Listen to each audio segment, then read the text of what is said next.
council meeting to order and ask everyone to join us in the Pledge of Allegiance. Pledge allegiance to the flag of the United States of America and to the republic for which it stands, one nation, under God, indivisible, with liberty and justice for all.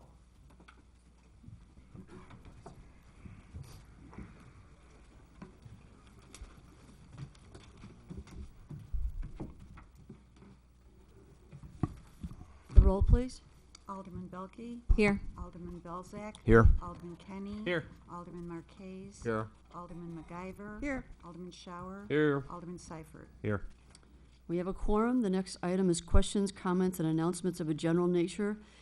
This is a time for anyone in the audience to address the council about items that don't necessarily have to be on the city council agenda this evening, but if you just have questions regarding city business that you'd like to address to the council. Please come forward if you do have any questions. Then let's move on to the approval of the minutes of May 5th. Do I have a motion to approve? Motion made by Belke, seconded by Marquez. Discussion. The roll, please. Alderman Belke. Aye. Alderman Marquez. Aye. Alderman Belzak. Aye. Alderman Kenny. Aye. Alderman MacGyver. Abstain. Alderman Shower. Aye. Alderman Seifert. Aye.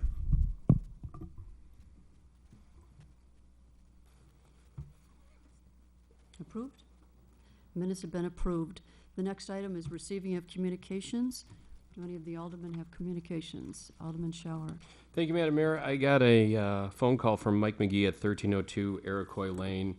It's in regards to our second favorite subject basically is coyotes. Obviously, we've had a couple professionals come out and talk about the fact that once we eliminate coyotes, they're going to come back. There's nothing really we can do about it. However, we had a situation, and this is one of those that's going to be coming up for discussion. I'm not sure which is the best direction on this. We had a couple people find coyotes that were living under a person's house in their deck area.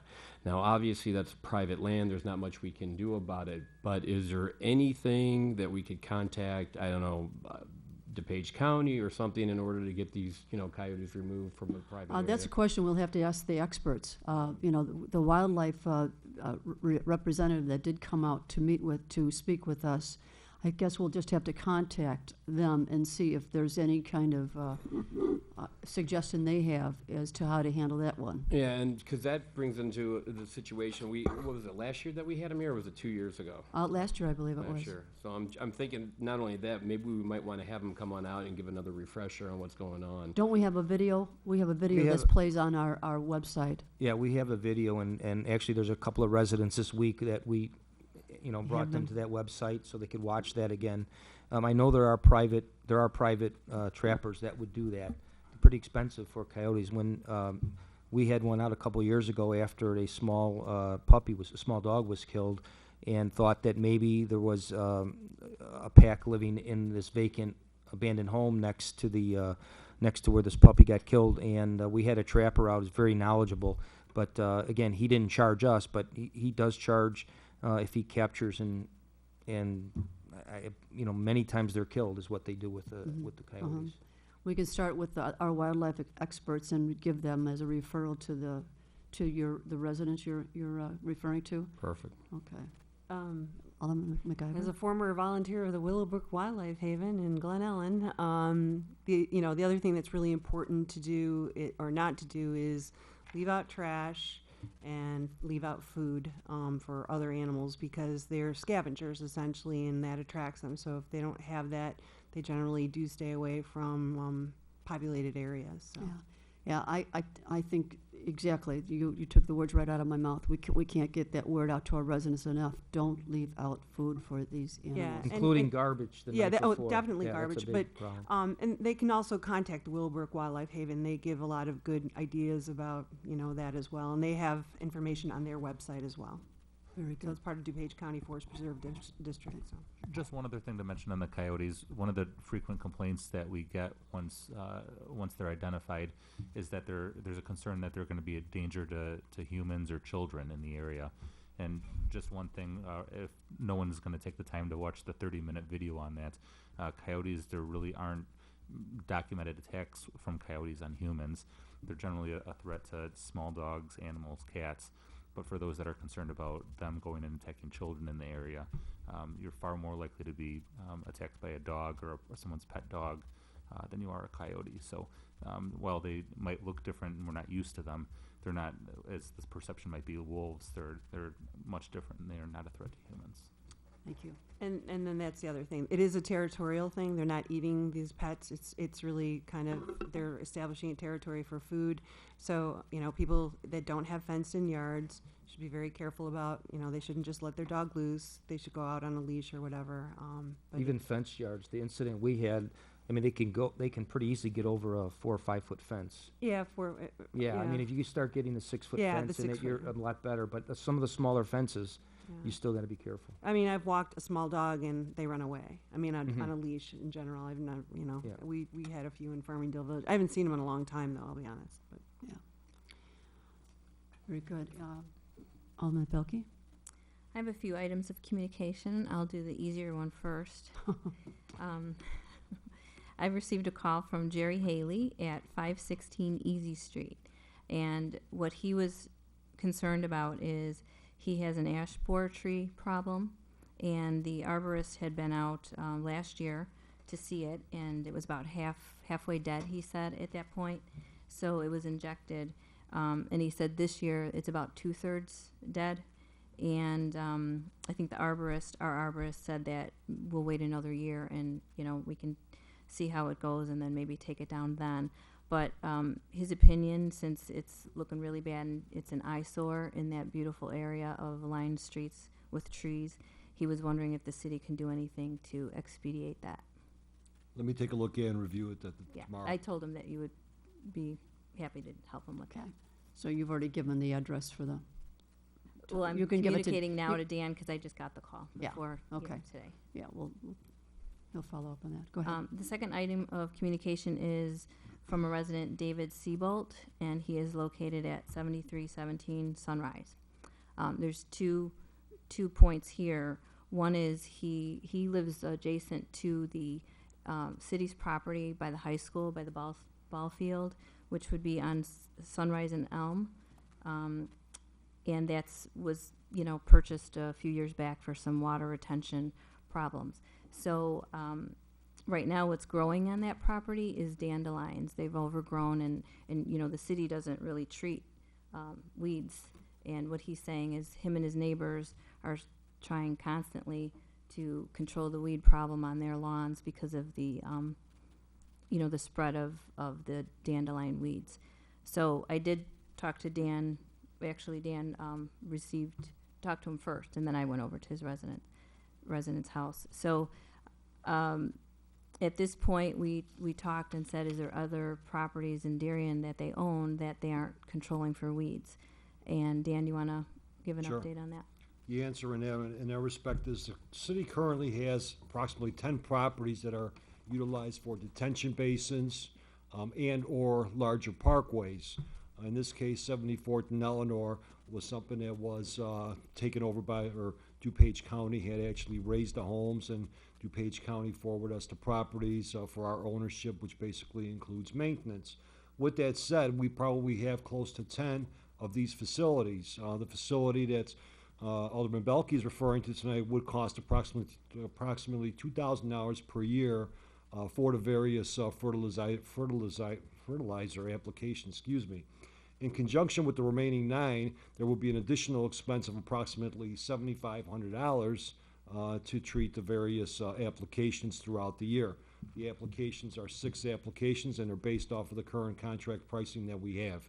This item was not considered for any budget consideration for this year. Dan, how big is the property? I believe Well, it's, close to 3 acres. 3 acres? Yes. Okay. yeah. Alderman McIver? Thank you. Another one for Dan. I started getting calls now from residents along the ponds in Farmingdale Village. Their concern over the last couple years is by the end of the summer, there's so much algae growth that it's just like this green solid green cover over the ponds, even with the park district's aeration devices. And I think last year, Dan met with Stephanie Gorgoni over at the Park District to talk about what the potential, algae control, because we didn't, I've lived there since 1986, and it just seems in the last couple years we've had this prolific algae explosion there. And I think that they sent out an expert, and I don't know if it's something that if they treat it earlier, it's more controllable. Again, the complaint, we're trying to, I think, head it off before it gets, out of control. Dan, is that something you could follow up with the Park District to find out if there's anything they can do for that? Or was that the type of algae that they couldn't control? I'd have to just double check the notes that we had on it, but I know Yeah. part of the concern was that the algae is a byproduct of the fertilization products that some of the adjacent residents are using as well. So again, we'll revisit it and see what they. Yeah, I guess the idea is, that, can we see if there's something that can be done early in the season as opposed to trying to fight it once it's there? So that was the request. And Dan, I recall that particular report we looked was really not algae. It's some kind of specific Right, plant it's- growth. It's right. Yeah, It looks like algae, but it is. It's but there was some something yeah. different. But there were ways to treat that. Yeah. So if you could follow up with the Park District to find out if they have some kind of a program that they, or is there something the residents need to not do, so that we can communicate to the residents around the pond, just to kind of try to head it off at the pass. I'll follow up with the director of the Park District and see Okay. where it was left at as well then. Okay, thank you. I think Alderman Belke's issue, I think we left that hanging there regarding the fertilization or the weed killing that would go on our properties. Any feedback from any of the aldermen on what to do with that? Is that something that we could find money in the budget for? Depending on the application for this one, I believe, would be somewhere in $200 to $300 range. So again, I presented you with the entire summary for the entire year. All the applications don't For have all to be the lots. applied, correct? Yeah, for all the yes. lots. That was 3,000, Dan? For all the lots? What was, I'm I sorry, what heard was? more than that. I'm I'm sorry, sorry. for 74th Street in Eleanor, it will be $2,000 for the Okay. year, and that's based on the 6 applications. So this application, the first application, which would be only for the weeds, what's referred to as a weed and feed, would be approximately $300 to $400. I'm trying to pull it up as we speak here. Well, I would suggest, Dan, why don't you pull together our 10 properties you mentioned, and we can get a price on treating those 10, and maybe at Yeah. least go to the Municipal Services Committee and. Well, 10 properties would be approximately $1,600 for the first application. Well, and how many applications do you need? That's. Yeah, it really hasn't that's been what you need to discussed, Madam bring Mayor, to us. Yeah, yes. we need to get the whole picture. Alderman Marquez? I don't mean to diminish the concern these people have about the weeds, but we also have cul-de-sacs, and we have parkways that people use have as part of their, adjacent to their properties, where a lot of the residents go out on their own, they fertilize it, they put weed killer, they cut it. A significant portion of my backyard is a city easement. I fertilize it, cut the grass, I decorate it, I take care of it. It's the city's property, though. So if you start fertilizing and doing weed control on some of these lots, might some other people who are taking care of cul-de-sacs because they feel it's their responsibility say, okay, now you take care of the cul-de-sac, you put the weed killer on it, you cut it, you take care of it. Well, that could be part of the discussion when we get the whole picture of what the cost would be to treat all of these properties. And I think it'll be your committee that will be handling Oh, it. it's my Yeah. community. I'm just concerned about opening up a, Well, I think that a policy would have to be developed, whether it's city-owned property, easements, the cul-de-sacs, and you're exactly right with the cul-de-sacs. Many residents do take it upon themselves to fertilize, or they split it amongst the neighbors to fertilize their cul-de-sac just not to have the weeds. well, people do it because they want their property to look nice. Correct. And so they take that interest in that piece of property. But, there might be I've had a couple of residents say, why doesn't the city take care of this property? Why don't they fertilize it? I've always told them that the city kind of looks at that as your responsibility, and I've always used myself as an example. I cut it, I pay for it to be cut, I fertilize it, and I decorate it. And I said, so you have no excuse to do it to yours. But now if we do this, it could be Well, that holds true for every parkway. Correct. In every neighborhood in the city of Darien. Correct. Residents take care of that property, even though it is a public right-of-way. So, okay, we'll throw that to, we'll throw that to the committee to analyze for us. Did you Okay, have another issue? Yes, and then the other one, this is the fun one. He said, while we're talking, I have a concern about parking on my street. Oh, wow. Okay, What street hold on, is I've this? already gone through this. So It's not Evans or Brookbank, is it? it's Sunrise, which is 2 blocks over. Okay, so what I said is, you know, it's unfortunate about the timing that you're bringing this up because we just implemented a new signage for, you know, and I named the streets Evans, Brookbank, and Elm. I said, so I talked to Dan about it, and basically what we're thinking is, I mean, I think it's too early and premature to recommend something at this point or send out a survey or repeat kind of the steps we did for the other streets at this moment because we don't know the kind of feedback we're really going to get when it's implemented and how it's going to work. So my suggestion to Dan, and, you know, we talked about it, was to monitor, you know, how this is going to work first for the other streets and then bring it back to maybe municipal committee She knows I'm smiling. in August, you know, in August when school is right starting, and then visit it again in November to see, you know, how the traffic control is. So, do you like that idea, or would you like to talk about it now? I think that sounds like a real good plan, to talk about it in I August, think yes. August is a great, maybe September. You want to give me that date, so I have plans that day. Thank you. I just, under my comments, under receiving of communications, I just want to thank the Chamber of Commerce for, and all the volunteers that worked on the Darien Dash for a job well done. I think they reached their, went over their goal of having, what was it, 434? 442. 442 participants in the race, and very well organized, went off quite well. And thank the Chamber for organizing that and all the volunteers that helped on. It's a big project, a very big project, takes a lot of volunteers, so congratulations to all of you. Any other comments? I hate to do this. I've got 2 communications. And we're going with the biology theme still. 7210 Richards, Joan Colossi called me. Dan, you and I have talked about this. She backs up to Fairview. It's all the dandelions along the Parkview, the Parkway. The Downers Grove is responsible for that portion of Fairview. The dandelions are blown into her yard. Her yard's getting dandelions. I don't know what to do. Okay? Or what to tell her at this point. Well, at this point, we On both sides of the streets, Downers Yeah, Grove? and I went by this weekend, looking at it particularly, and they're awful.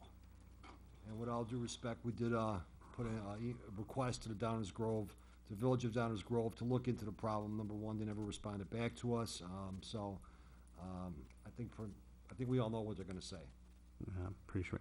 And I had a resident at 7113 Summit regarding a neighbor behind smoke. They have their grill out and the little fire pits, and smoke's getting, when the wind blows into her windows and stuff. And there's not much the city can do with that. All they can just say is remind the residents to be respectful for their neighbors when they're putting their smoke pits out. That's all I can tell you on that. That's all I got. Okay. Any other communications? Alderman MacGyver? Oh, thank the Darien Park District for the nice 40th year celebration yesterday. That was really nice. There was, we were out there and Yeah, they did a good turnout, and it was it's another very nice. event, yes. Mhm. Yes. Happy 40th birthday to the Park District. If there's no other communications, let's move on to the mayor's report. And under the mayor's report, we're going to have the Darien Chamber of Commerce update, and Claire's here to give us that update.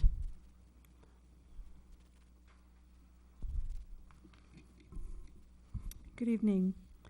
The 14th Annual Darien Dash was a success. The Darien Chamber of Commerce was very grateful to have wonderful sponsors, volunteers, and supporters of this event. A heartfelt thank you to our race director, Alderman Ted Schauer, and the Darien Dash Committee for the countless hours planning this event. A very special thank you to Steve Hyatt and the Darien Lions Club for placing the barricades and signs, Chris Sant for his kind hospitality, Darien VFW Post 2838, Mayor Kathleen Weaver, former Citizen of the Year Kathy Marquez, and Claire Wagner for a grand opening ceremony. Congratulations to Lace School. Once again, they came in first place and will be awarded $1,000. To view the photos from Darien Dash, please visit our Darien Dash Facebook page. Congratulations to the Darien Park District for celebrating 40 years. The Darien Park District presents the Darien Farmers Market, which will be held every Wednesday from June 11th to October 8th. The Darien Chamber is excited to sponsor the first concert of the summer on June 11th at 7 p.m. featuring Heartache Tonight. For more details, visit the Darien Park District website at www.darienparks.com. At this time, we have a few guests. I would like to introduce Pat Hirschman, Deb Coleman, Deb Sherwood, Shammy, the Canine Comfort Dog, to step up from St. John Lutheran's Church.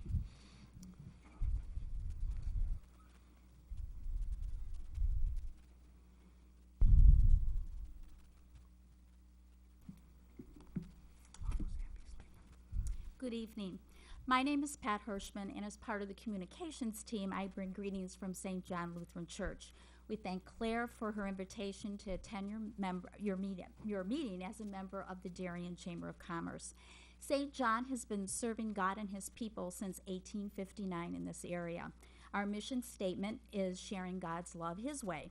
We cannot do that by being a private community, but our ministry must be public. Our doors are open for others to come in, and we leave the building in order to connect with the community. Our facility is used by the DuPage Academic Achievement Workgroup Network's tutoring program, the Darien Garden Club, a local chapter of Alcoholics Anonymous, Lifeline and Loyola Health Screening Buses, and as a polling place. We host an annual Easter egg hunt, trunk or treat, family movie night, and vendor craft fair for area residents. You will see us marching in the July 4th parade and at Darien Fest. Tonight, we would like to briefly share about 3 programs that support area youth and families. Deb Sherwood, our Vacation Bible School Coordinator, will speak about this year's program. Bill Bauman, Head Elder, will tell you about our preschool and new Safe Haven program. And finally, I think Deb Coleman and Jolene Bazan will introduce you to our comfort dog, Shammy, who was featured on the cover of Neighbors of Darien last year. Thank you. My name is Debbie Sherwood, and I've been taking care of Vacation Bible School now at St. John since 2006. But VBS is a time-honored tradition here at St. John, and I remember going when it was the little white church on the corner of 75th and Cass, where Taco Bell now sits. And Debbie Coleman also went with me, too. We would overflow into Lace School, and I'm very fond of seeing that little building every Sunday when I leave church. Well, Vacation Bible School has changed a lot in the last 50 years. Here at St. John, we begin our day with a puppet skit, and it introduces the day's Bible lesson. And our puppets are about this big or bigger, and they were all handmade by one of our members. The kids are grouped by ages, and we have a class name that goes with our yearly VBS theme. This year, we celebrate with Jesus as we bring Christ into the secular holidays of Valentine's Day, St. Patrick's Day, Memorial Day, Halloween, and Thanksgiving. The children are also encouraged to wear a color of the day. After the puppet show, the children go with their teachers to study the lesson, and then it's off to recreation, singing, crafts, and snacks. And the snacks are not the snacks of my day where we had warm Kool-Aid and cookies. We play with our food. This year we will be frosting a shamrock-shaped cookie that's homemade. We'll be making a pumpkin out of a cupcake and a cornucopia out of a sugar cone. We have a lot of fun. The children also take home a bag with their craft and a small gift that's themed to the story. I also give them a coloring page and a puzzle to do at home. Thursday evening, we have a family fun night. The entire family is invited for a hot dog meal complete with chips and cookies. We go to the sanctuary for a puppet skit, and the parents get to hear the children sing. This ministry is very special to me because there are many children who would never know their Savior if it wasn't for Vacation Bible School. We average about 100 children who come every July. 90 are not from our church, and about 60 do not have any church affiliation at all. Our program this year begins July 21st and runs through the 25th. We begin at 9 a.m. and end at 11:45. The children must be 3 years old and potty trained, and they go through age 6th grade, the ones that are coming up this September. The cost for materials is $20 per family. If you have one child or 20 kids, it's $20 if you register online before July 7th. After that, it's $25. All families are encouraged to register and to save their spot. You can register at SJLC, that stands for St. John Lutheran Church, Darien.org. And if you have any questions, you can email me at vbsisfun@yahoo.com. And I encourage you to bring your children or grandchildren. Thank you.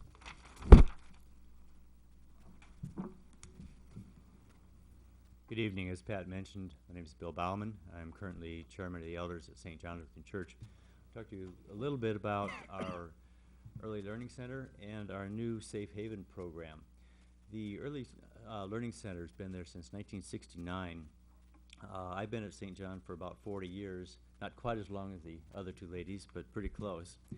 The Early Learning Center provides licensed, state licensed early learning center education programs. It's also based on the Illinois Early Learning and Development Standards, accredited and licensed through the state. We offer a wide range of programs, half-day and full-day programs, and also we meet the needs of children 2 years old with a parent-taught program all the way to kindergarten, 5 years old.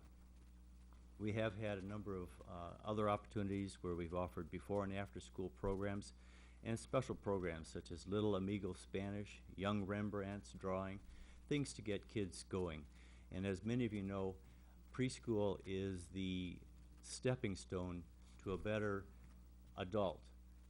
Both my sons and two of my grandchildren went through St. John Preschool, and it's a great program. The other program I want to talk a little bit about is our Safe Haven program. That's quite new, started in February this year.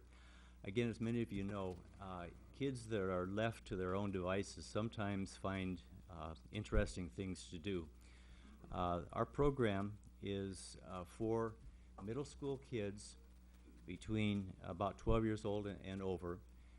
Right now it's on Wednesdays and Fridays from 3 to 6 p.m. And during that time, they can come there after school. Many of you know that single parents need to work, sometimes even two family parents, and they both need to work, and you need a place for the kids to go. And this is a program, they include a snack, a short devotion, tutoring for homework, which is often great, also creative expression, and then some exercise. We know that kids, when they are given structured activities, they make much better citizens.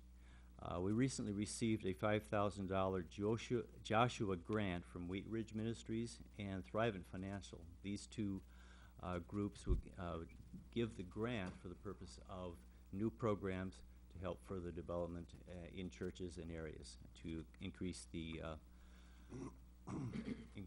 increase our presence in the community. Thank you.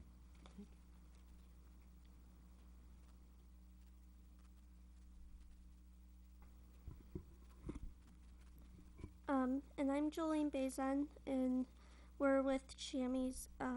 She's through the Lutheran Church Charities and also the Canine Comfort Dog Ministry. The church owns Shammy, and she has done a number of things from disaster response to things in the community. We spent 3 weeks with her out in Sandy Hook. We also took her to Boston and Joplin, Missouri, and to Colorado, where there was a school shooting. Shammy goes through lots of training to be able to go into these places and be able to comfort people. She has been on Good Morning America, and she goes to a regular classroom in Shorewood for autistic children. She does nursing home visits. She visits with PADS, other schools, she has also attended like a wedding in Chicago, and she does wakes and funerals as well. This week we're doing a community event in Mark DeLay School with the autistic children there, and she's also been to Lace School to do reading with the kids. She's been taken to the fire department for the open house, and she's worked with Dawn in Safe Haven as well, and has also been to Darien Fest. I think that's all. She's been around. Yeah.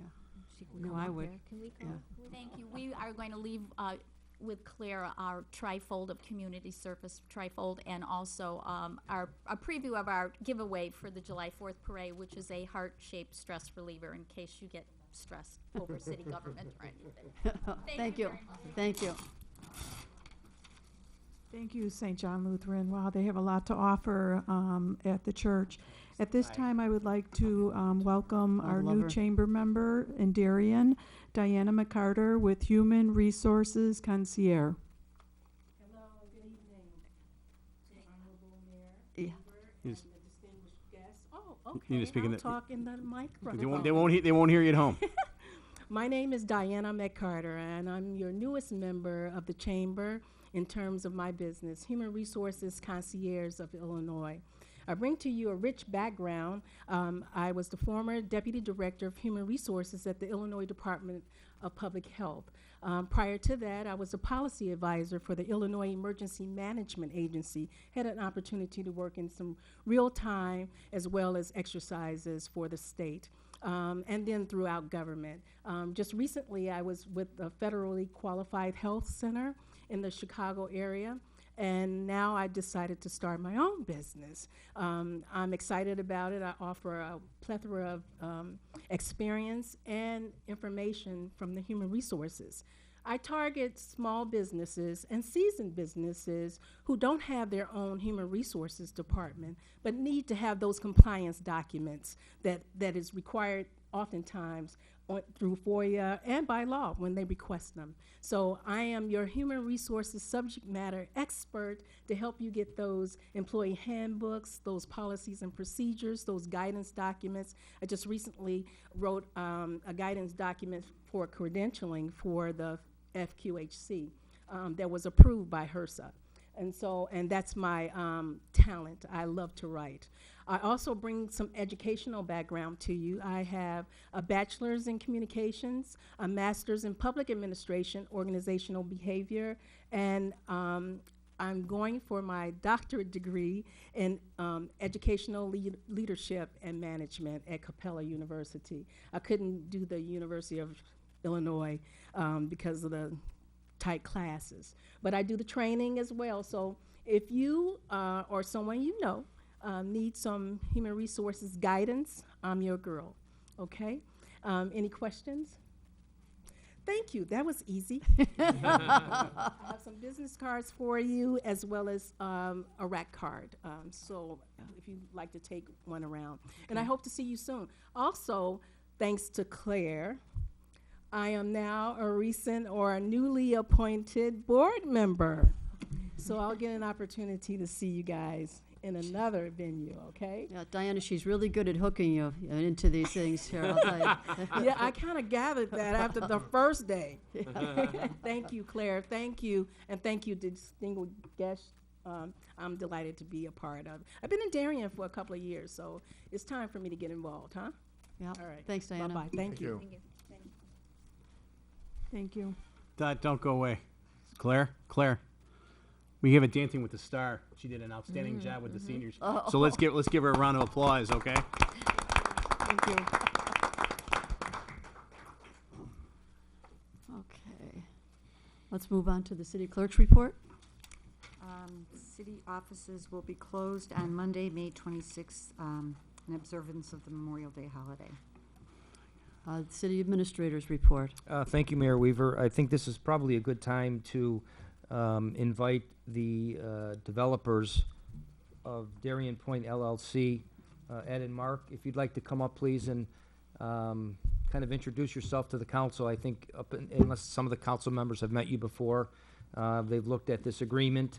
Dan, John, and I have had the pleasure of working with both of you now for the last couple of months at least, if not longer, to bring forward an agreement to the city council this evening, a redevelopment agreement that would basically go for the development. I think it's behind Dan right now. We've put it out in Direct Connect. It's a beautiful development. And again, just a chance to introduce yourself. Thank you. Well, thank you. Thank you very much for having us here. We've been neighbors of this property for almost 22 years. We have the apartments behind the commercial area. It's called Colonial Manor. And we have been working with the village to help them on their expansion of parking space and our expansion of parking space. We feel this is a good move. It'll definitely improve the appearance and the aesthetics of the area. It'll help us as a great place for people to go shopping, and it'll help you too. Thank you very much. Okay. Any questions? In terms of this as an action item, I thought this was a good time for you to come up, and as we move along in the agenda, I don't know if you have a copy back there, the agreement will come up under new business in a few minutes. Okay, thank you. Okay. Thank you. Thank you. Thank you.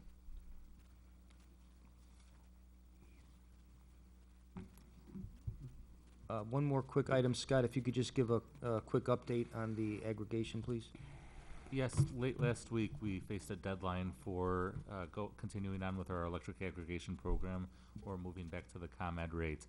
As we informed the council at the last city council meeting, some of our bids came in over what the ComEd rate was going to be. ComEd rate was set very recently, so we had a target, and we were able to hit that on one of the bids. So we were able to bid out for a total of 7.753 over the course of the next year. Now, ComEd's rate is currently 7.48, but it also includes a purchased electricity adjustment that gets added to that rate each year, and that's averaged 33 cents. So our target was something under 7.81. Even though there's a very small spread with that, what made this a little more urgent was there's a new rule that's out that if you go back to the ComEd rate and you don't switch to a new provider over the next 2 months, you're stuck with the ComEd rate for 1 year. So if we had stopped our program and a resident hadn't changed providers in 3 months, if they found a deal that they wanted to grab at that point, they would not be able to do that. Under our program, there's no cost for entering the program or leaving the program at any time, so they can do that over the next year, and we can reevaluate again in 1 year to see if the marketplace is a little better for us. Alderman McGuire? So is that about a 3-cent jump per kilowatt hour, Scott, over the former rate? It is. So it's 4.54 to somewhere around 7.753. So it's residents will experience an increase in their. It's very significant. Yeah, it is. There are some communities that are discussing that they have a low rate for another 4 months. Really, that's because we were the first program that went out back, if you recall, a couple years ago. We got a referendum and we got on the bid very quick. They took an extra 3 to 4 months to get started. So a lot of other programs are expiring in July, August, September, October, at which point they'll go out to bid again. But we got really the lowest rate out there, and it was very good for savings for a long time, but it's a new environment for these programs. Don't we wish we took a 3-year term at this point for our residents, but it's just the market out there right now. Any other questions for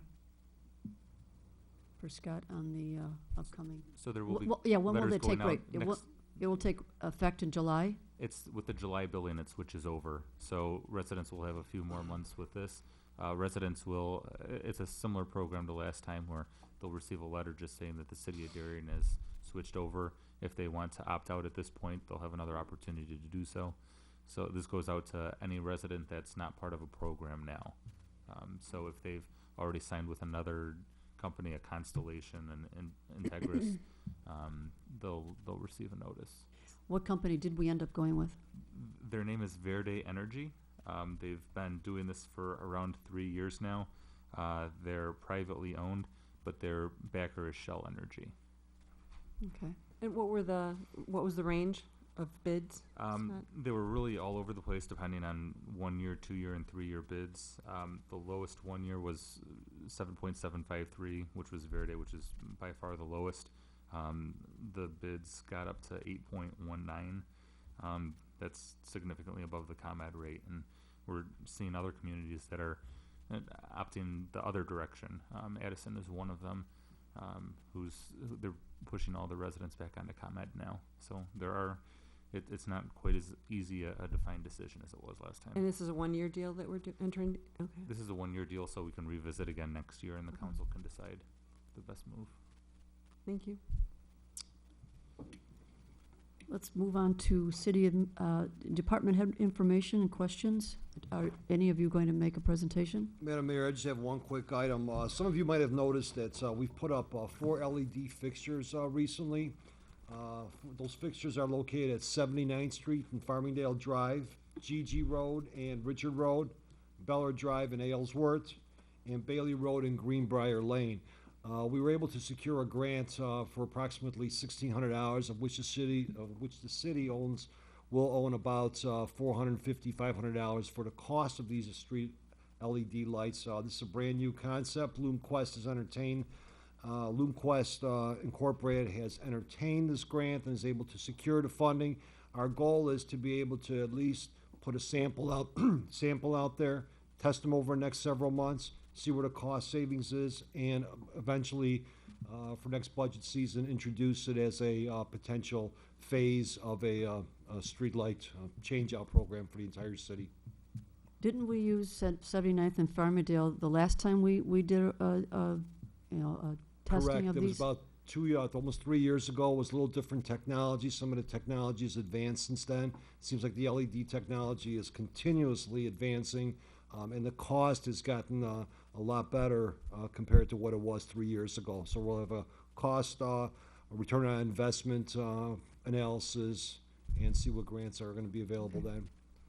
Alderman McIver? And let me tell you, I noticed it was kind of interesting. I was coming home over the weekend, and it was late, and I pulled up to Beller and Aylesworth Drive, and I'm like, wow, this is really nicely lit up. I mean, and I thought, okay, they probably just changed the lens, or there's a new bulb in there. And then the next day, I looked up and saw that it was an LED fixture. Huge difference. And that's a really great location for it because the park is right there. There's a stop sign, and then you have the park, and so it's really amazing. Now, this lighting doesn't go into people's homes. No. It just goes straight down. LED has, it's very directional. So you don't get that. That's like the whole light pollution issue with a lot of major cities. They're converting to LED because the light is focused down. It doesn't spill over. It's contained to a very, sometimes that's a good thing and that's the bad thing too, that it doesn't necessarily spread out, but where it's lit up in those intersections, it's amazingly, I mean, you notice it right away. I'm like, wow, this is nice. And the technology is also advanced enough to where, as the baffles, as they refer to them, to have controlled lighting with the LEDs were to spill over, again, wouldn't affect the resident's bedroom, for example, or living quarters. I would suggest that we get the addresses of every location into the Direct Connect so residents can be aware of Correct, it and observe and see what the difference is. Yeah, we plan on putting someone out there. We just put them up a week and a half ago. Okay. Didn't take long to get them up because you would ask me about a location in my ward. I gave you that one, and here I am hearing about how fast you put it up. So Right, we've been working on it back and forth and trying to negotiate something to see if there was a good opportunity, a good cost saving. So at this point, it's almost, to replace a light bulb costs approximately $130. These fixtures, again, for all 4 fixtures, it's basically $500. So And they again, last a lot longer, so yes. there's the maintenance part of it goes away. I don't, I have them, I use the LED lights in my home, and I don't find them to be maybe a little bit longer in life than the incandescent. Well, it depends on what you buy. The street lights, the whole thing with the LED technology is the light goes down and the heat has to be dissipated. So a lot of the previous early technologies didn't have actually a way to, like a good way to dissipate the heat that's given off behind the actual LED, the light emitting diode. And now the new technology, and a lot of these are now manufactured in the United States. The other ones used to come from overseas. They weren't listed. You know, there's been a huge transition in that technology in the last 3 or 4 years. So I think Cree is the leading Cree is manufacturer now. Cree is the leading manufacturer. Okay. Any other questions for any of the other department heads that are with us this evening? I had one for Dan that came up. Dan, do you have an update on the construction or the development of the Ide Christmas tree farm? Residents along 83rd Street were asking if there's any news about what the timing is for that or what's going on. I do not have a specific time period. I will be able to get that probably within the next couple of weeks. I know that we just recently reviewed some of the stormwater calculations, so we did have our engineer review that. So there's no concerns with that. I'm not sure where it's at with their agenda packet, if they have final approval and or if all the letter of credits have been secured. They have to also provide us with a letter of credits in regards to 83rd Street 40 storm sewer, I believe it was. Maybe if you could, if you have an update and something that could go in the direct connect if you get some compelling news that construction starting soon or something like that. Okay. We'll do Thank that. you. Any other questions for department heads? Let's move on to the treasurer's report. Thank you, Madam Mayor. This evening, I'm requesting approval, first of all, of warrant number 131425 in the amount of $424,360.94 from the indicated funds. Do we have a motion to approve? Motion made by Shower, second by Seifert. Any discussion? The roll, please. Alderman Shower. Aye. Alderman Seifert. Aye. Alderman Belke. Aye. Alderman Belzak. Aye. Alderman Kenny. Aye. Alderman Marquez. Aye. Alderman MacGyver. Aye. The warrant has been approved. The next warrant. Okay, our first warrant of the new fiscal year, warrant number 141501 in the amount of $278,509.67, and payroll for the period ended May 1st of 2014, the amount of $247,379.76, for a total be approved of $525,889.43. Do I have a motion to approve? Alderman Belke, seconded by Alderman Kenny. Discussion? The roll, please. Alderman Belke. Aye. Alderman Kenny. Aye. Alderman Belzak. Aye. Alderman Marquez. Aye. Alderman MacGyver. Aye. Alderman Shower. Aye. Alderman Seifert. Aye. The warrant has been approved. Let's have standing committee reports. Alderman Marquez. Thank you, Madam Mayor. Just a reminder, the next Municipal Services Committee meeting will be next Tuesday, May 27th at 6:30 here in the Council Chambers. Alderman MacGyver. Thank you, Madam Mayor. The next police committee meeting is scheduled for Monday, June 16th at 6 p.m. in the police training room, at the police department. What date was that? June 16th, I think. I Okay. got the date right. Okay. And Alderman Shower. Thank you, Madam Mayor. Our next admin finance meeting will be held on Monday, June 2nd at 6 p.m. in our upstairs meeting room. Why am I writing that? Okay, all committees reporting. Let's move on to questions, comments, agenda related. Do any of the aldermen have comments on any of the items that are on the agenda this evening? Then let's move to the audience. Does anyone in the audience have any questions or comments on any of the items that are on the agenda this evening?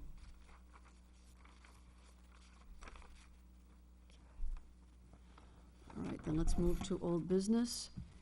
And under old business, we have item A, which is a motion to rescind ordinance O-15-14, amending section 9-3-2, prohibited parking of chapter 3, which is our parking restrictions chapter, title 9, traffic regulations of the Darien City Code.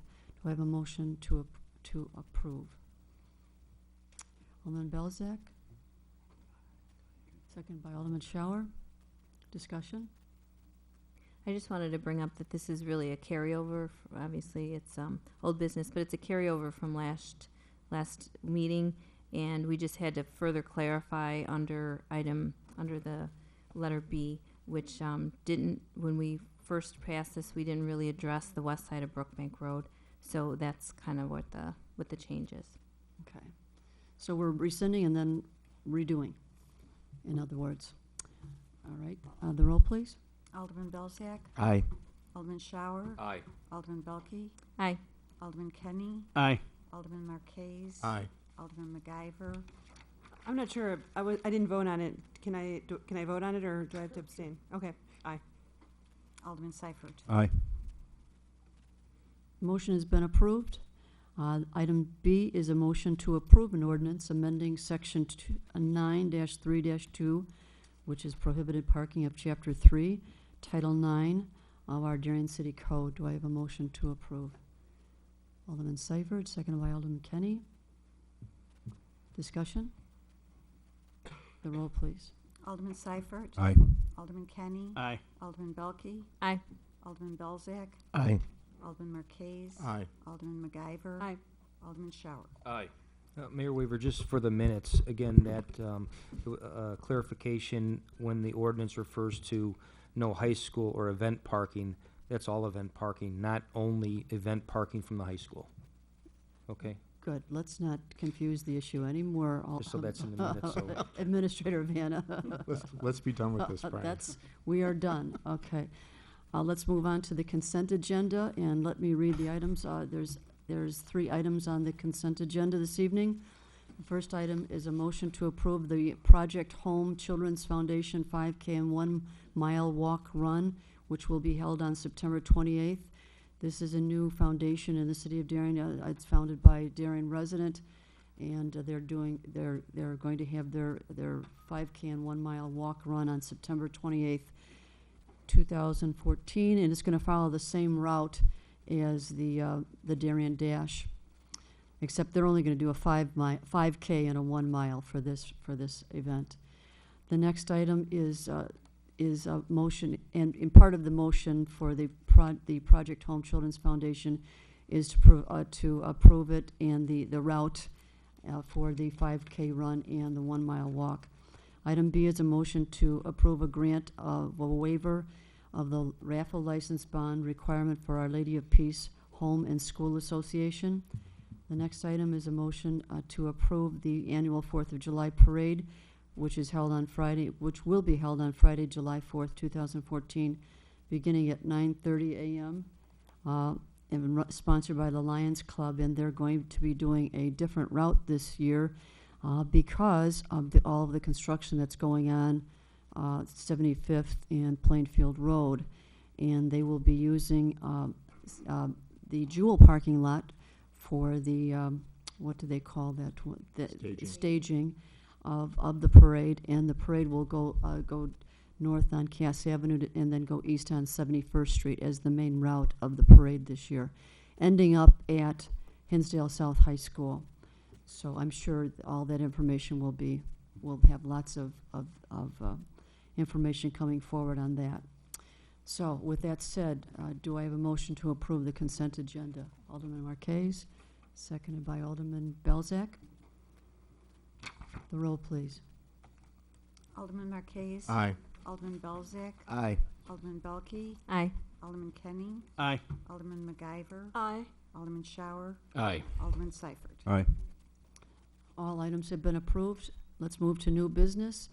Under new business, item A is a motion to approve an ordinance authorizing the execution of a certain purchase and sale agreement for the Heritage Plaza Shopping Center and former BP property. Do I have a motion to approve? Alderman Marquez, seconded by Alderman MacGyver. Discussion? We did have numerous discussion during our work session, so I think all of the questions were answered then. The roll, please. Alderman Marquez. Aye. Alderman MacGyver. Aye. Alderman Belke. Aye. Alderman Belzak. Aye. Alderman Kenny. Aye. Alderman Shower. Aye. Alderman Seifert. Aye. The motion has been approved. Let's move to questions, comments, and announcements of a general nature. First, we're going to be talking about with the Darien Historical Society under this period of time, but is there anyone in the audience that wanted to address the city council on any items? Please come forward.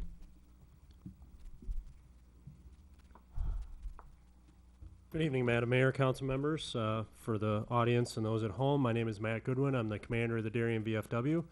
And I just wanted to point out a couple of events coming up in town that I think certainly want to invite everybody out to. First, tomorrow at the Culvers here in Darien, they're having a fundraising event for the Honor Flight Chicago, which is the event that takes World War II veterans and terminally ill veterans of other foreign conflicts to Washington, D.C. on a one-day trip to see the memorials that were built in their honor. Culvers will be donating proceeds from all the sales that they receive at their stores to Honor Flight Chicago. No coupon required, no flyers like you've seen at other fundraisers. Just go, have a good meal, enjoy a cup of custard, and help send a veteran to Washington, D.C. for a day. As many of the Lions guys can tell you, they recently had a Lions Club member return on the last honor flight, and it certainly makes a moving impression for the rest of their lives when they're able to go for that event. So please come on out and support that event. Next up is Memorial Day weekend. As everybody, as most people know, we are the organization that puts on the Memorial Day ceremonies here in town. We have two ceremonies this year, as we do in past years. First one will be at 9 a.m. at the Clarendon Hills Cemetery. We'll be starting there. This year, the Downers Grove VFW will be joining us, and they are the lead organization. Representative Sandak will be the keynote speaker at that event. And the second one is our own ceremony, just by ourselves at the Darien Community Park, and that starts at 11 a.m. And with obviously with the passing of the item and the sale under new business tonight, I'd be remiss if I didn't say a final thank you to the city, to the council. Obviously, that sale puts us homeless in 30 days, but it's been a privilege to be able to have a place in Darien. It's given us an opportunity to learn a lot. I owe certainly a huge gratitude to Scott Korn, Dan Gombeck, and the recently departed Brian Vanna for all of the staff, for all of their personal help and all the city staff's work with us through the process and everything that we've gone through. And certainly Lynn, filling in tonight for the clerk, she helped out considerably as well. Thank you for all the support that we've received. We've learned a lot, and it is our hope not to be homeless for long. Thank you very much. Yeah.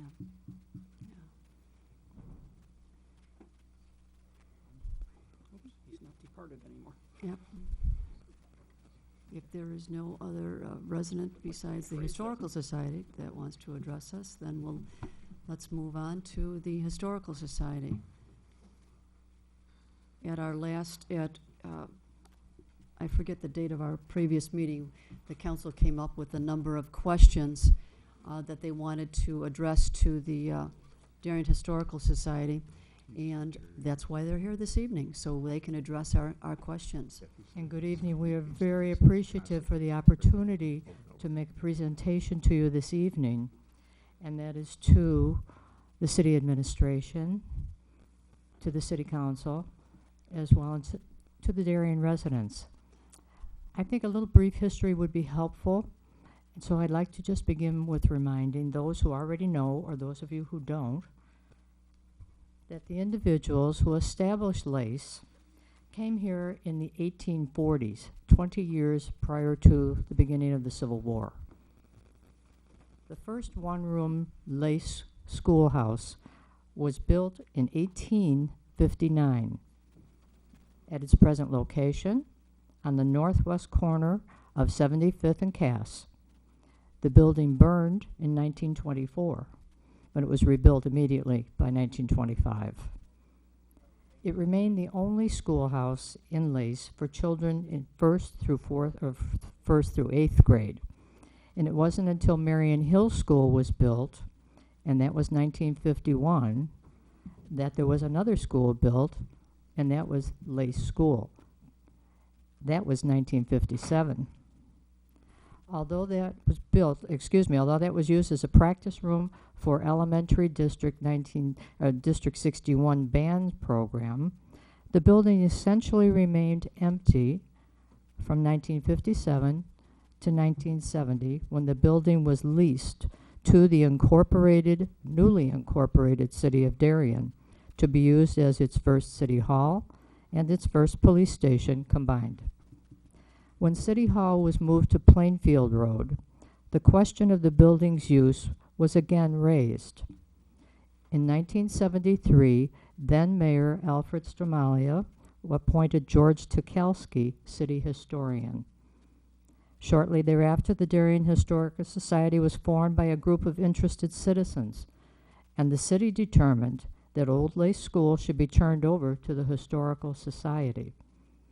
The building was rehabbed as part of the Darien's bicentennial celebration, and on July 4th in 1976, the mayor presided at the dedication, saying, and I quote in part, "I am proud to present this plaque to the Historical Society on behalf of the city of Darien as recognition for their dedication to Darien with pride and a heritage which will become an example of pride for our great nation."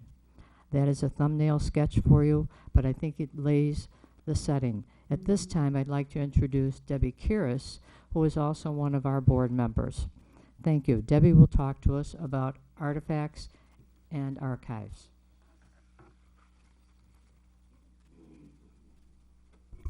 Hi.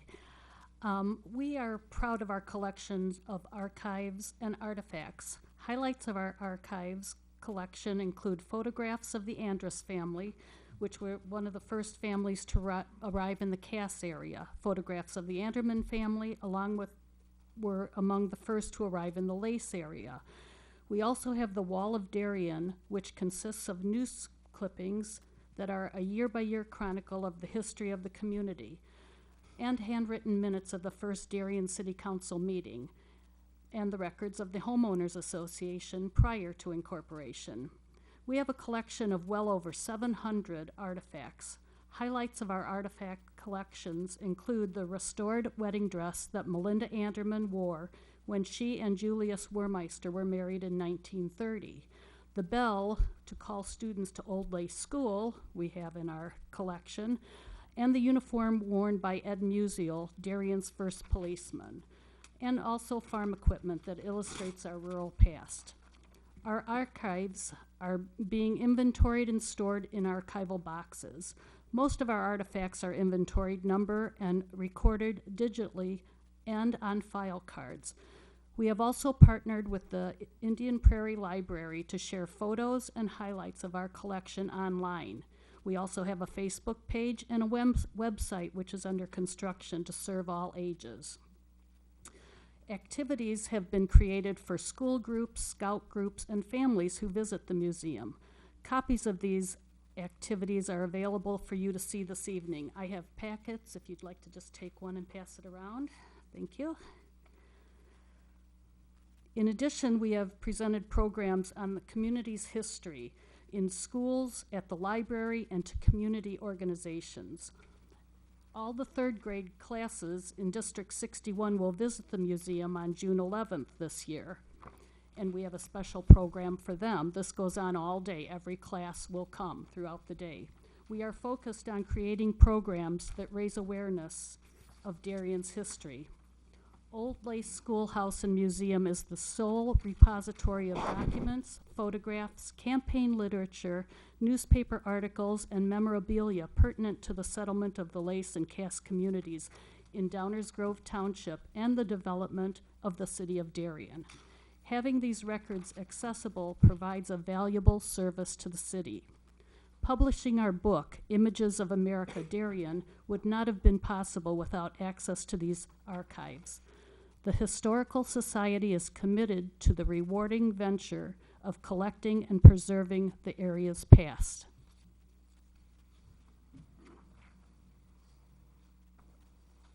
Good evening. My name is Warren Anderson. I'm a board member.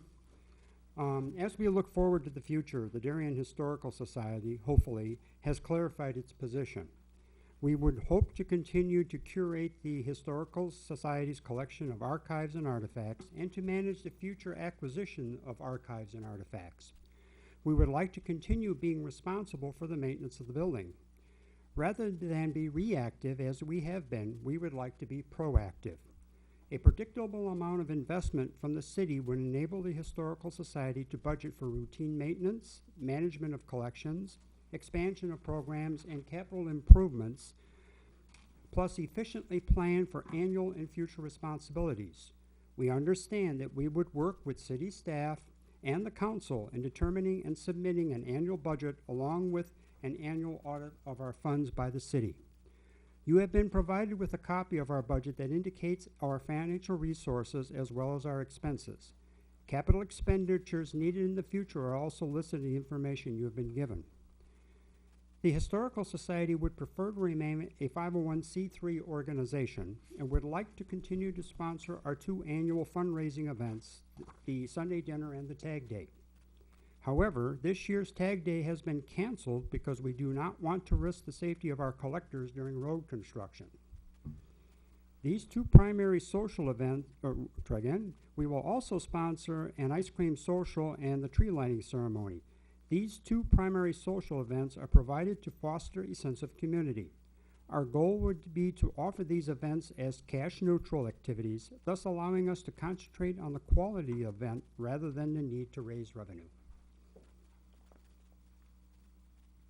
Hi, I'm Dean Rodkin, and I'm also a board member. So that brings us to the critical point, why the City of Darien should invest in the preservation of Old Lace Schoolhouse and Museum. So, as we consider that, I'd ask you to think about this also. Why, when you travel, do you want to visit historic sites? Why do you want your children to see the house in which you were born?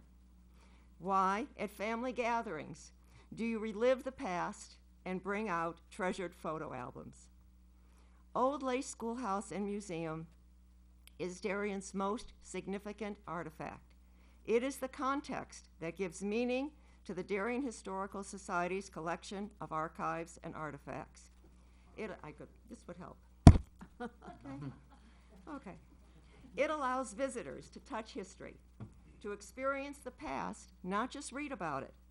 It gives Darien a unique sense of identity. Many adults who attended Old Lace feel a connection to the building. Children can compare and contrast their present-day school experience to what school was like in the past. Old Lace Schoolhouse and Museum is living history. The building also says something about the individuals who were the first to settle here. The values of education, democracy, self-reliance, integrity, and industry were important to them and were taught within its walls. These first families created a sense of community, and they were incredibly invested in the welfare of each other. Their example becomes a lesson to guide both the present and the future. A city that prides itself as a nice place to live realizes that people don't stagnate. It recognizes a museum's role in opening minds, sparkling imagination, and inspiring creativity. Universally, cities recognize the importance of supporting cultural institutions for the benefit of their residents. Old Lace Schoolhouse and Museum occupies a very prominent place in Darien. It is in the center of town. Comments from visitors to our open house Sundays also note that the building is a visual attraction. So as Darien looks to the future and the transformation of the strip mall on the southeast corner of the intersection of Cass Avenue and 75th Street into a new downtown, it seems consistent with the goals of the city to partner with the Historical Society and ensure that Old Lace Schoolhouse and Museum continues to exist as a significant landmark in Darien. Thank you. At this time, I'd like to introduce the other members who are here in the audience as members of directors of the board for the Darien Historical Society. You've met Warren Anderson, who is our treasurer, and we also have with us Jen Campo, a former Citizen of the Year, who's also very active in Safety Village. We have Deborah Coleman, who is the one who was being led around by that really cute dog a little earlier before. Debbie's an ancestor of the Anderman family, who were one of the original pioneer families in the area. We have Don Dibbern, who's also from Lord of Life, and we also appreciate his sense of humor throughout the board meetings that we enjoy. He is just a treasure. Glenn Haynes couldn't be here tonight. He was sorry. He's out of town on business. Debbie Kira spoke to you about the archives. And Debbie is our organizational woman right now. She's just done an excellent job for us with detailing all of the items that we have. She's a long-going process. Mary Kreckelberg couldn't be here this evening, but you recognize her when you go to the Indian Prairie Library. She's in the reference department. She's our techie expert. And then there's Kathy Marquez, who was last year's Citizen of the Year and is also extremely busy throughout the city working with the Darien Women's Club, Park District. She's a treasure. And John Podaraski, our current and has been president of the organization for several terms. And John would love to be up here talking to you, but right now he's a little under the weather, so we're doing that on his behalf. And lastly was Dean Rodkin, who you just met, who has been with Darien District 61 for over 30 years. She is retired now, passionate historian, spends a couple of days every week downtown as a mentor, or a docent, I should say, with the Chicago History Museum. So you have people who are educated in the area and have a passion for the whole idea. At the same time, we understand that you need hard and fast answers to questions. I will just make the comment, we don't have much of an answer for you about the lease arrangements with Darien District 61 at this time, but it is on their agenda for their next board meeting, and that will be on May 27th. We are open to your questions now, and we'll just kind of bounce them around to however you'd like to handle this. Alice, what is the school district talking about? I mean, what's their subject matter? The lease that exists between the city of Darien and Darien Elementary District 61. In what regards are they looking at the lease? They would just like to review it because it really isn't due until 2016. But because this issue is coming up, that we are looking for a relationship with the city of Darien. The city of Darien is interested to know what would the future of the relationship be insofar as District 61 owns the property. We, the Historical Society. That was the point of my question. Yes. Are they going to be discussing turning the property, deeding the property over to us? I don't know how they'll phrase it. I do not know that. You don't know if that's part I of the really discussion? don't know. Okay. But Bob Carlo, superintendent, assures me that they will have a very good discussion about the whole situation. In other words, if District 61 were holding the property still, it would be there would be a new lease that states that they would not change the nature of the building nor sell the building or anything of that sort, is what it seems like it would be. I can't say that that's how it will turn out because the meeting hasn't begun or ended. Well, I guess one of my concerns, and I have a feeling it's a concern of some of the other council members, is if we do take on the task of investing in the facility, we really would like to have that property, to own it, if we're going to make that investment. So all right, that will go directly back to the superintendent. I don't know if I'm speaking out of class here for anyone else, but I have a feeling that most of us feel that way, that if we're going to take on the Historical Society under our wing, we should own that property. So, Brian, I don't know if we need to ask Bob to address that when he addresses that with his board, but we need a definitive answer on that. There's probably still a list of questions, I think, right, that the council wants answered. We'll put that on the list. And okay. I wasn't aware, I haven't talked to Bob about this recently, so I'll have to get caught up with him and find out their topic. Does the council feel the same way I do, that that we should have this property under our wing if we're going to be taking upon? Well, I think certainly it adds a whole dynamic to what the city might be willing to do if we own the property. And I think that's important to know what the future is going to hold for that. Yeah. Particularly with the capital projects. Yeah. I mean, that's a significant investment. Okay. I mean, I know I personally would like to do something, but certainly if we own the building, I would be much more inclined to do more. Alderman Belke, Do we have square footage on this property? I didn't seem to come across it.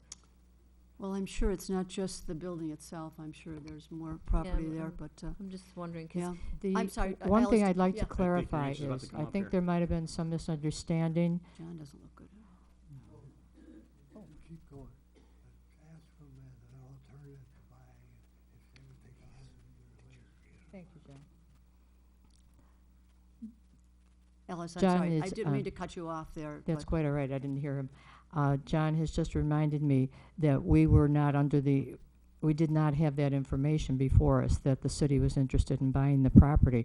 What we thought would be a lease agreement is what we were talking about, that there would be such as a 100-year lease that would be Okay. guaranteeing the city control Okay. situation. And something, I don't know if it's been clarified to you or not, but could be our fault if it wasn't. We are not asking for the capital needs that we discussed with you at the other meeting. We are not expecting the city to take on a financial burden of that whole list of capital needs. That has never been our intent. Those are needs we do have, and we are working at them at whatever pace we can to get them taken care of. We would like a steady stream of income to come to the Historical Society, but we are not asking for the $42,000 figure that I think was referred to at the other meeting. We are not asking for that. We are hoping that there's some kind of arrangement for a steady stream rather than a lump sum. Okay. Did you want to add to that? Okay. And then we would budget then for the capital improvements that are needed. They don't all need to be done at one point in time. We would budget for them according to, but we'd like to be able, as we've said, to be proactive rather than to be reactive and wait till we're faced with a dilemma and then figure out how we're gonna manage it. If we had this predictable stream of money, we could say, okay, this year we'll be able to do such and such. I don't recall, was there a specific amount of the stream or inflow of money? I don't know if there was a specific amount No, in we've any of never, the documents. we've never mentioned a specific amount, okay? We would leave that up to the discretion of the city to determine that. Well, your archiving is your greatest need, and I believe that's the most expensive item. Well, other than the improvements that are needed to the infrastructure, okay? Again, turning this into a first-class museum is our ultimate goal. And that means that until recently, none of the archives and none of the archives were ever stored archivally. And archival materials are extremely expensive. And so to be able to do that, that would enable us to do that if we had this predictable stream of income. To me, that strikes me as a number one job, because if you're going to gather interest in the community, Right. you need that right up front, you know, to get, and you need the doors of the museum open more often. You know, you need docents to take people around, you know, so that's what I think is going to be your number one thing I would you not have to disagree start with out you. with right Yeah. away. Yeah. Alderman Marquez?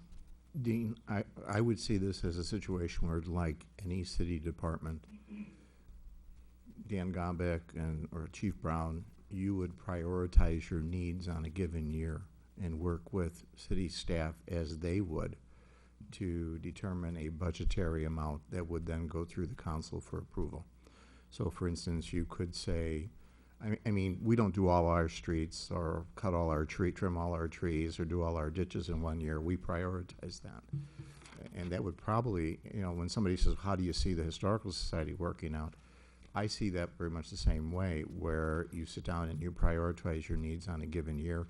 You set long-term goals in terms of needs that you're going to have in upcoming years, like we have, so we know we can project out what we're going to need in 2 or 3 years. I would see that as the process, but it would require your governance board to really look at what is your priority. You know, what are your more, you know, your real needs. You know, every year you might have archival requests, but you know, every year you're also going to have to do some maintenance on your building. So, but I don't see that as being any different than any other department of the city of Darien in terms of how we do the budget. I would say, you know, right now, our most pressing need is a new roof. The roof we have on the building was last touched in 1985, and it is in dire need of having something done to it. It needs a new roof. You know, And- we've gotten some estimates on the replacement of the roof. Now, on the business plan, it was described as 7,000 to 10,000. It came in lower than that. Came in lower than that. Good. At the time that we submitted the business plan, no one was able to get up on the roof because Yeah. it was the middle of winter. And so, but now we've had someone come out Okay. and give us an estimate.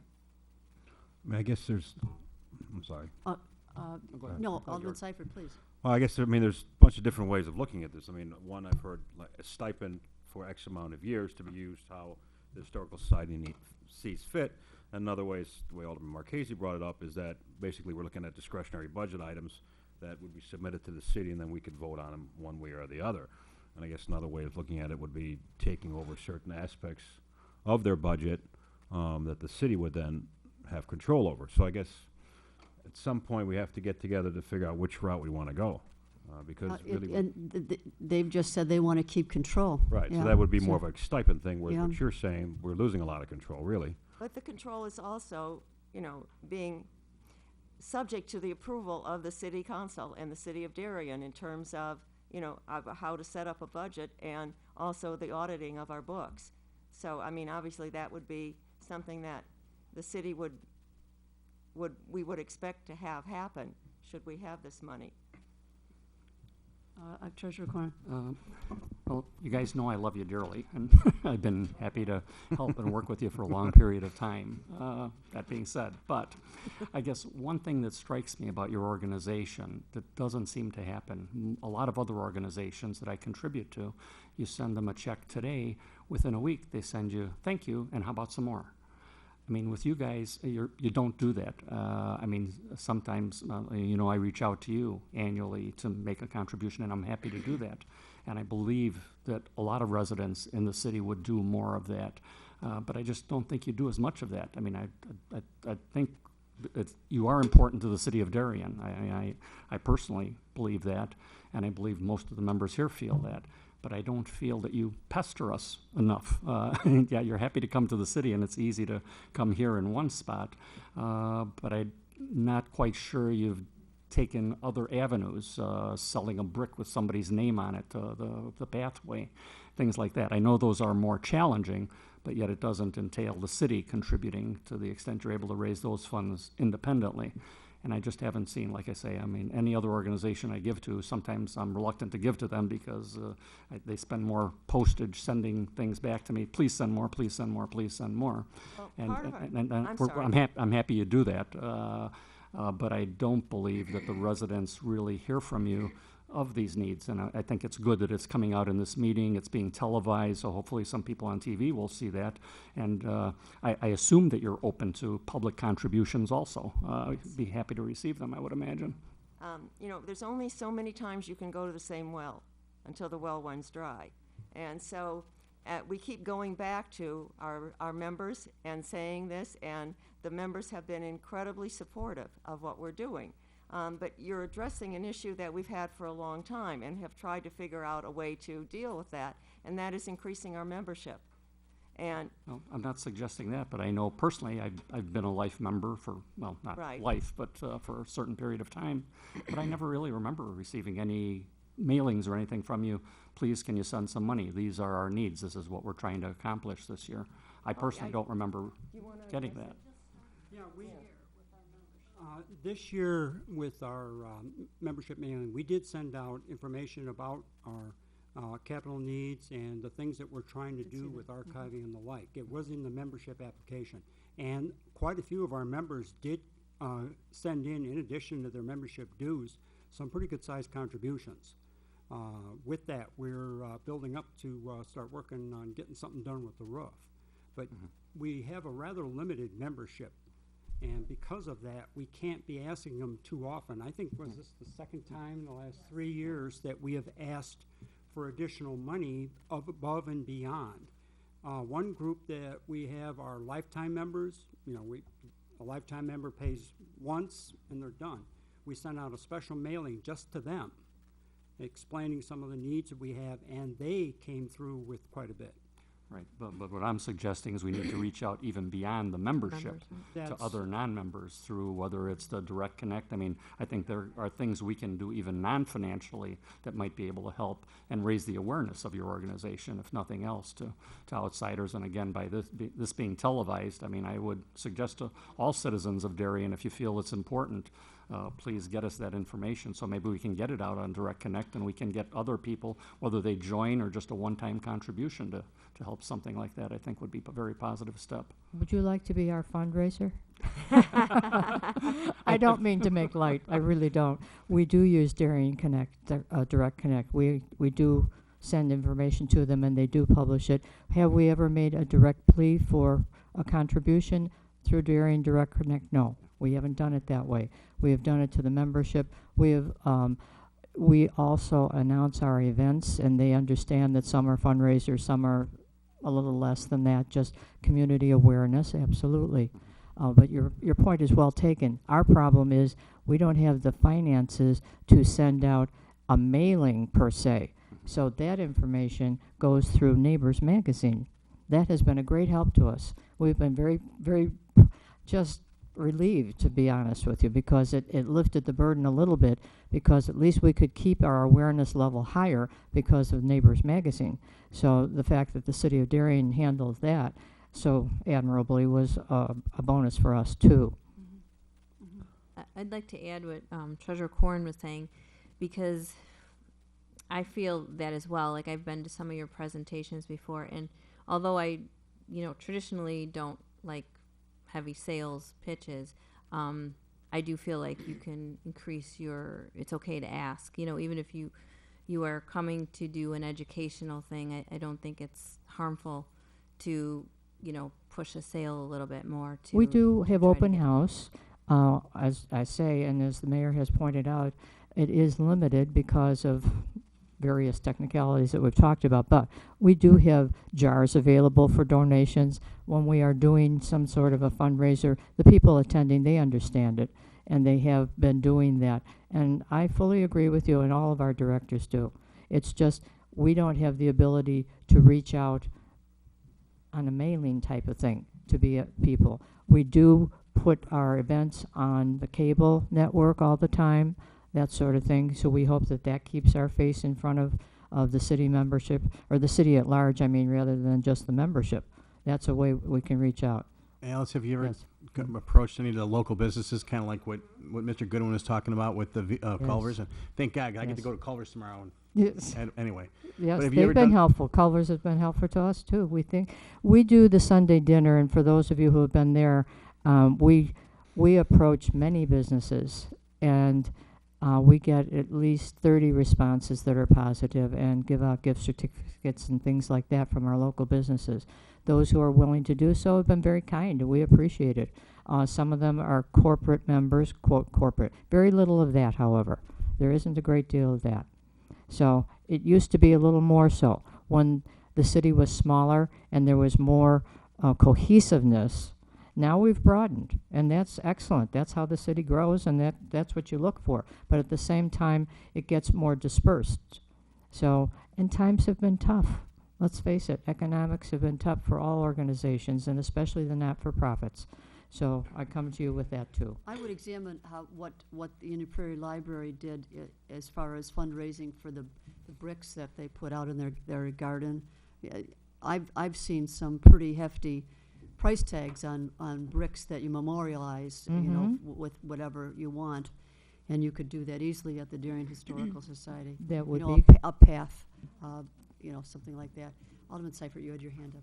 I mean, I guess we can sit here all night and talk about what should be done or shouldn't be done or should have been done differently, but I think the Historical Society is asking us now that, they feel like they've done everything they can do, and they're now asking for our help. So even though I don't necessarily disagree, I think maybe that for the Historical Society, that time may have come and gone, at least up to this point, and we're looking for some assistance from the city.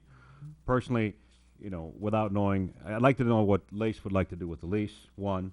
Two, I would personally almost lean towards some sort of stipend rather than budgetary approval of different items. I think maybe at this stage that would be intervening a little bit much in the business of the Historical Society, and possibly do it for a test run, a couple years, X amount of dollars, maybe send it back to committee level to come up with funding and amounts, and then bring it back to But council. to be responsible, we would need an accountability for that money. Oh, sure. You know, that's just giving a stipend away. I think it Well, you could certainly limit. requires us to do a little You bit could more. certainly give a stipend to be used for A, B, C, or D.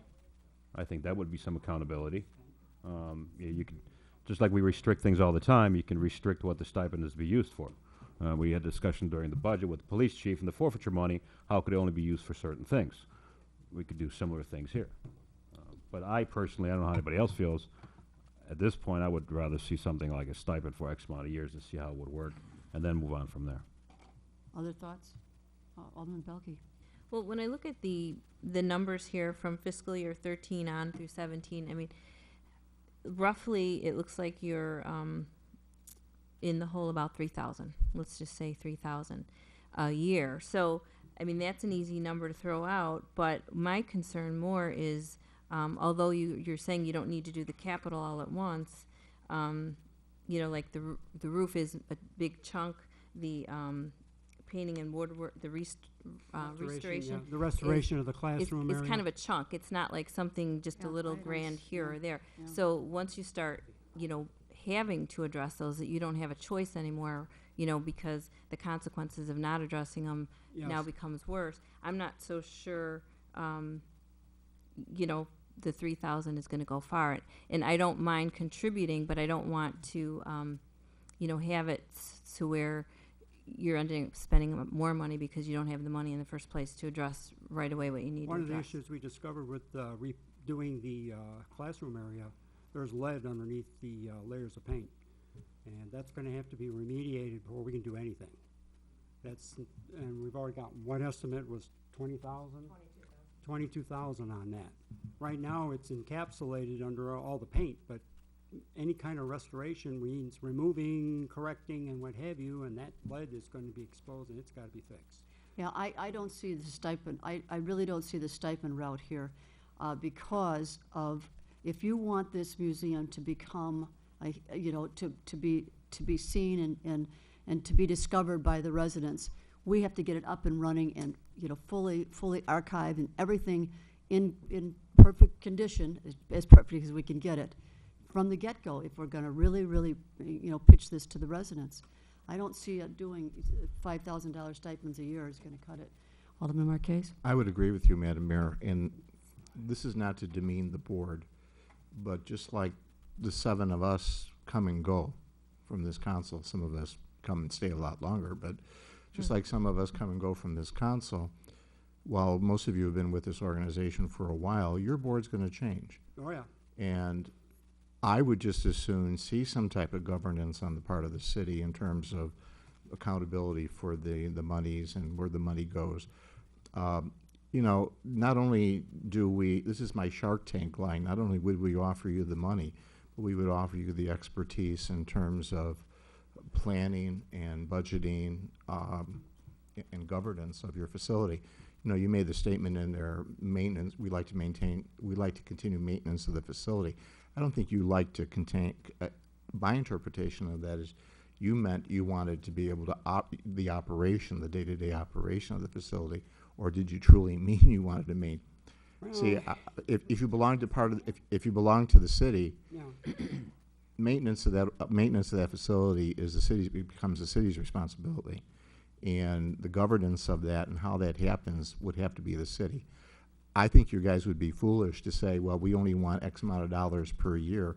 Like the mayor said, you've got you're looking at longevity and establishing yourself as an institution that's going to continue to go on beyond your terms. And with that, you need the city's expertise in terms of governance, not only money. And so that would be, I wouldn't be for a stipend at all. Okay. Other thoughts? Well, I just wanted to say that as a board, as a board, we're incredibly flexible, you know? And so I think it's important that you have that awareness, you know? That's the way we are thinking. And when we said we could handle the maintenance of, you know, for capital needs, and budget it over a time, we were thinking of an easy route for the city. Does that make sense? Yeah, Okay. absolutely, yes. Right. And that yes. was our thinking in doing that. Yeah. But we are totally flexible. I think one of the questions that was on the list of questions was location. I mean, is that the only location? Well, as Dean Rodkin said, the building itself is a historical artifact. Right. So, So that Yeah. being said, I would say that from my perspective, you know, I appreciate. I'm also a lifetime member, but I do see that how much land is basically Old Lace School's land. Is it just that very minor corner? that's part of Very small part of what we need to find out. What, Right. You know, I'd like to- Alderman Belke. Got a description of that. One of the lease documents has it actually laid out. Because what I see is people don't, you know, it's open very limited time, and I think it's kind of hard to task the society with making this like a, you know, a very high-end museum. It's like kind of putting the, you know, the cart before the horse. I think what you need to do is get more people involved or interested in supporting the Historical Society, because that's where the money will come from. You need to expand the net. And I know that, like, for instance, I don't know, just thinking out of the box, that we're going to have the farmer's market now. So maybe the Historical Society has a presence at every farmer's market trying to, you know, talk about this Historical Society and getting people interested there, or having events at that location, like, I don't know, an art fair or a Well, the ice cream social is going to be one of them there. Yeah. With it. yeah. But even just to But get there's more. there's farmers markets through the whole summer. You know, that's what she's talking about. is Right, really right. getting Just getting trying to get presence more there. and get more people over there, whatever, like, you know, something for kids, like an art fair that would get parents and younger people. I think that's what it is. You have to get an interest of younger families in having a vested interest in the community they live in. It can't just be, you know, this handful of people that are constantly supporting it. And then, I don't know, not to be, I guess, too cheesy with advertising, but would businesses donate some of these services if they could advertise? I mean, that's a real busy corner, you know, like roofing donated by whoever the roofing company is. If they were allowed to put up a sign on that corner for a period of time to donate a portion of the funding for some of the capital projects. I don't know. Just again, just ideas to try to bring attention to it, bring ways to, get money. Yes, we have participated in Darien Fest, and we have had tables with different things, and those are excellent suggestions. And I agree with you about the farmers market. That would be another opportunity. Yeah, I'd say We'd be trying to glad get people do that. to the Old Lace School is important too. Yeah, That's- Claire, that's Claire big Bungie, money. I talked to Claire later because she has some ideas about how you can market yourselves. And we did with the Chamber of Commerce for the tree lighting, Yeah. not this year, but the year before. And so we do agree with you about reaching out, trying to get in contact with the whole community. That's exactly what we would During like nice to do. weather. I mean, the tree And- lighting's great, but it's, it's the winter. But, Mhm. there's nice weather where you can have things, I don't know, Boy Scouts, Girl Scouts, whatever. Just get more people over to Olay School so they see it, feel it, touch it, and feel, And now that you mention that, we'd love to have all of the board of the city council visit us at some time if Well, a that's date right, could we were be gonna do a arranged. tour, yeah, I think yeah. it would be great for eyes on for those who haven't been there, and to see what differences might have come up since you've been there yourselves. Why don't we schedule Yeah. that? Why don't, before the next city council meeting, the first meeting in June, why don't we have a tour? We were thinking about doing that before. We just didn't get our act together. Could we have our meeting there? Well, of You're course, most we welcome can't if you- because it's not televised, but, all right, to bring this down to where you're at and where we're at, you want to stay an independent body, your own 501(c). Thank you. And you're looking for the city to just give you some money on an annual basis. That's what is what you're stream, saying. yes. What you're saying to us now. Okay. All right. Now, I guess the next step we're going to have to wait for and discuss and find out how the school wants to proceed on this. Okay. I would be happy to I threw a curveball into the discussion this evening by bringing up the fact that it would be great if the property was ours. Mm. We would have a lot more flexibility. So, we'll just wait and discuss hear what the discussion is from the school district. Madam Mayor, on behalf of the Darien Historical Society and to you of the City Council, we really do thank you for listening to us and appreciate your time and effort. And any other discussion that you want us to be present for, to discuss with you, we'll be more than happy. And I totally agree, it needs to be discussed with Darien District 61. Yeah. Thank you. So we'll keep, yes, Brian? Just want to be clear, I know this, He's you know. the we'll- one that kind of puts things in We'll order talk here to for Bob me. and ask him, again, what the school board is discussing, and if there's interest in deeding the property to the city. That was pretty clear. I know, Dan, you know much more about this than we do, but if we're talking about, you know, lead, paint, I don't know if there's asbestos, we're talking about these types of things. Obviously, before the city were to take a structure, we would have to know exactly what we're getting. So that's just a step I see somewhere here. If indeed that becomes the interest of the city to actually own the property. And then I just to clarify, you know, I heard, let's see, I just heard about, you know, either a stipend or not a stipend, and then having some control over the Historical Society. I don't know if that's, I'm just trying to see if what we're saying is what they're hearing or not. That's a good question, because I wasn't clear on what kind of control you saw us having over your budget. Well, the word flexible has been used, and I will repeat that, but at the same time, we were thinking that there would be a liaison, absolutely, at our meetings, if you wanted someone present, and we would liaison be reporting to you at your meetings, anything of those kind of nature. We're not sure exactly what you would like to, and for us to digest and see what thoughts you might have that we haven't even thought of. Well, as a specific So- example, this question came up as an example. If this Historical Society is continuing with a set of priorities and a budget, but and it comes to the city council and they say, well, instead of doing X, we think you should focus on Y. Will you focus on Y? Yes, we would. Okay, then that helps. Yes. And the intergovernmental type stuff, like when, you know, if there's something that we happen to be bidding on that would be Yes. something that's on their Yeah. capital project list, you know, that they could get a better price for, things like that. Well, yeah, and I think That's the building limited. aspect is one, but I think the whole idea of, you know, making this whole, everything accessible on a website, on the internet, archiving things, you know, that's not necessarily a capital project, but I think Scott has, you know, has some knowledge of that, met with our computer consultants. And I think that's just another aspect that, you know, in this day and age, that certainly can get as expensive, if not more, than building improvements. So again, it's just making sure, if the city council's interested in some funding, just making sure that we're clear up front on what input the city would have and who actually ultimately would make the decisions. And that's what I think we'll have to get to.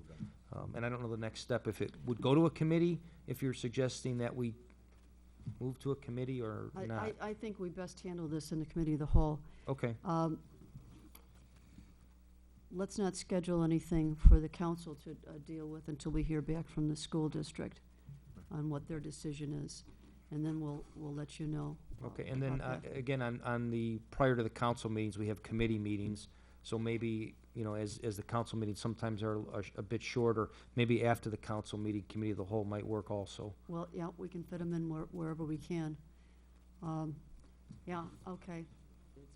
All right, that was my question. Does anybody have any other questions that they felt weren't answered this evening?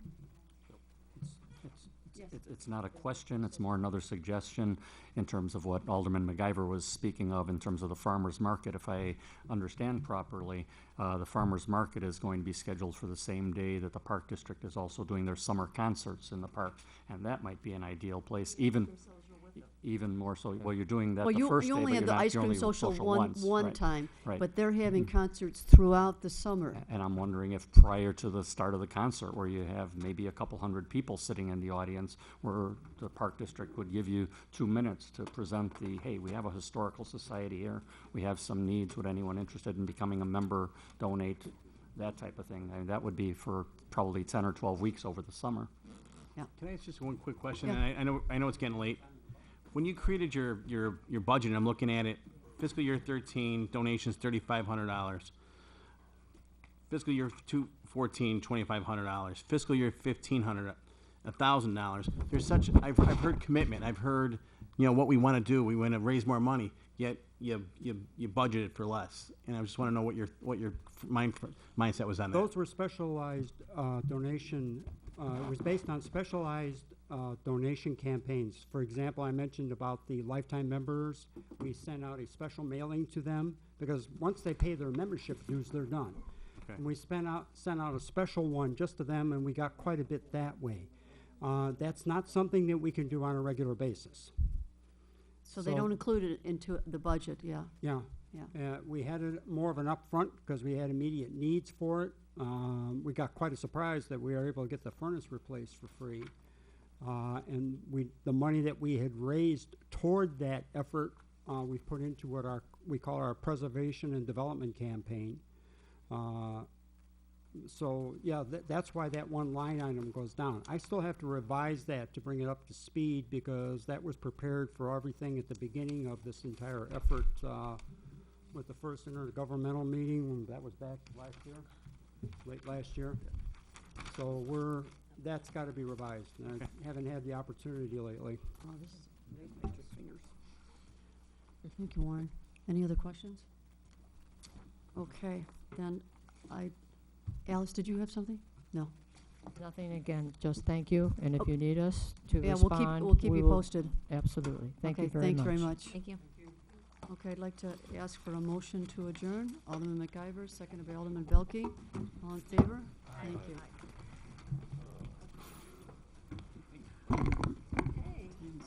Easy.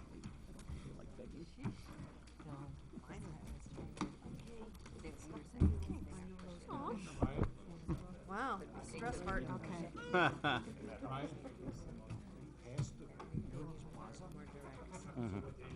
What? Did you miss Cypher? I don't know. I don't Get one of these? doing the whole thing. No. I said, I think she missed you, Cypher.